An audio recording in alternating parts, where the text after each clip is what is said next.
Hi, it's Amy Schaefer with the Iowa Real Estate Academy. I'm the Director of Education. And one question that I get from a lot of new students is how do I interview and select a broker?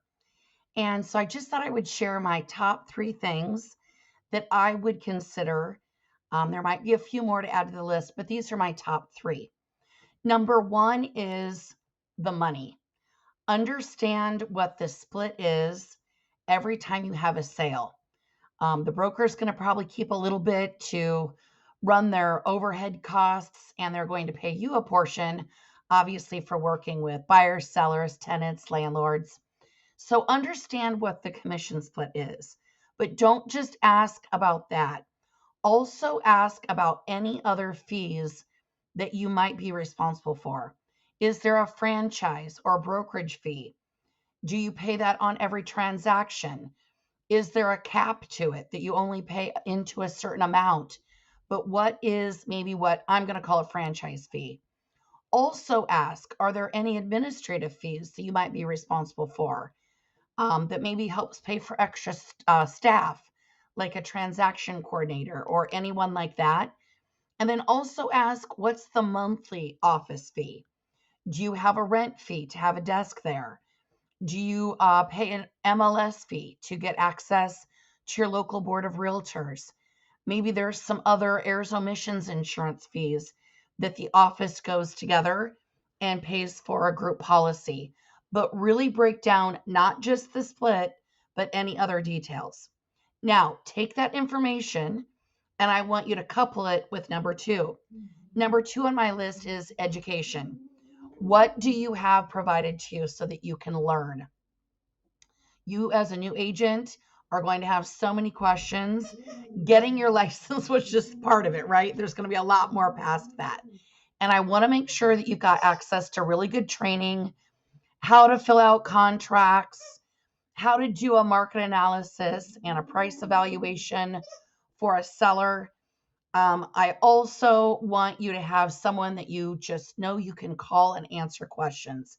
Is that a mentor? Is it a coach? Is it a broker? Is it another staff person in the office? But I want to make sure you've got great access to things. Now, I want you to couple those two because if you're offered a really high split and you get to keep a big portion of your commission, but they don't really offer you any support as a new agent, I would evaluate that.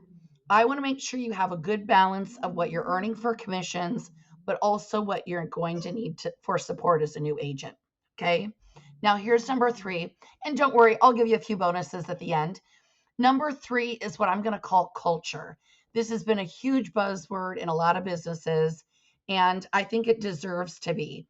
Now, when it comes to the culture of the office, you get to determine that. Is that just the vibe or energy you get when you show up? Are people friendly? As an office, do you guys do things where you get to collaborate and learn from each other? Do you volunteer? I know a lot of agents that as an office, they'll go out and volunteer for like Habitat for Humanity. Does it mean that you have maybe an opportunity to just even get together and do dinners? Or I know a couple of offices that are notorious for doing like Iowa State tailgate and doing a cookout. Anytime there is that for you guys to collaborate, I think is really important.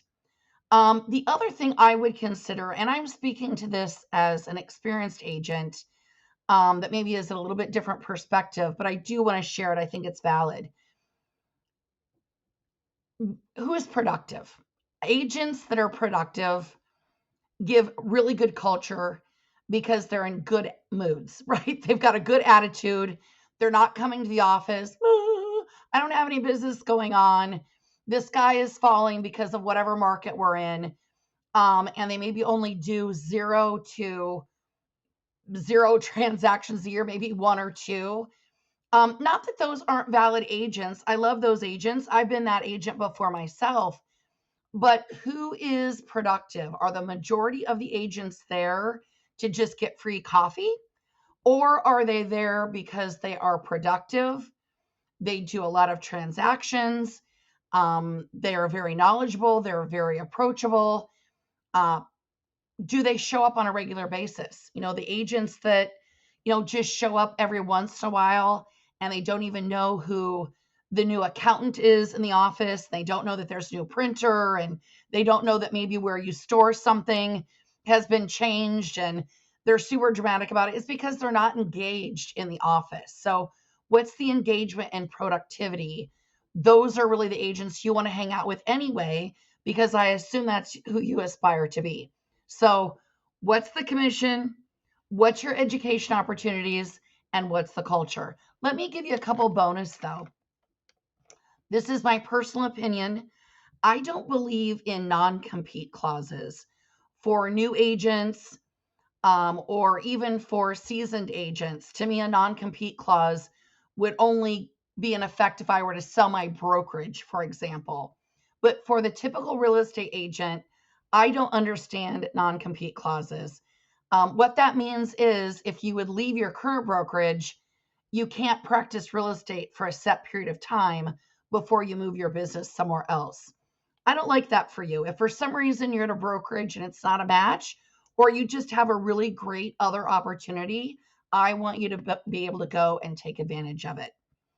Number two, if you don't understand your independent contractor agreement, anything that's on it, it's okay to ask questions. And if you don't get the answer that you like, ask more detail. And if you really want, you could have an attorney review it for you. And I never think that that's a bad idea, because I just care that you understand what you're signing. Last but not least, as a brand new agent, if you speak with a broker and they say, we don't take on new agents, or we only take full-time agents, please do not take offense to that. I would rather them be honest with you that they don't have the availability to help you launch your business as a new agent than overpromise and underdeliver. You can always go back and work with that broker once you get experience. So again, if they say, yeah, we don't work with new agents, we're not really hiring that right now, don't let that bother you. There's plenty of other brokerages. I've met a lot of brokers across this great state of Iowa, and there's so many good opportunities out there for you that someone will want to work with you. You just need to call a few people. And last but not least, even if you really know where you want to go as a brokerage, you've got a great connection already. I love that for you, but I do recommend interviewing with 3 brokers. That way you can comparison shop.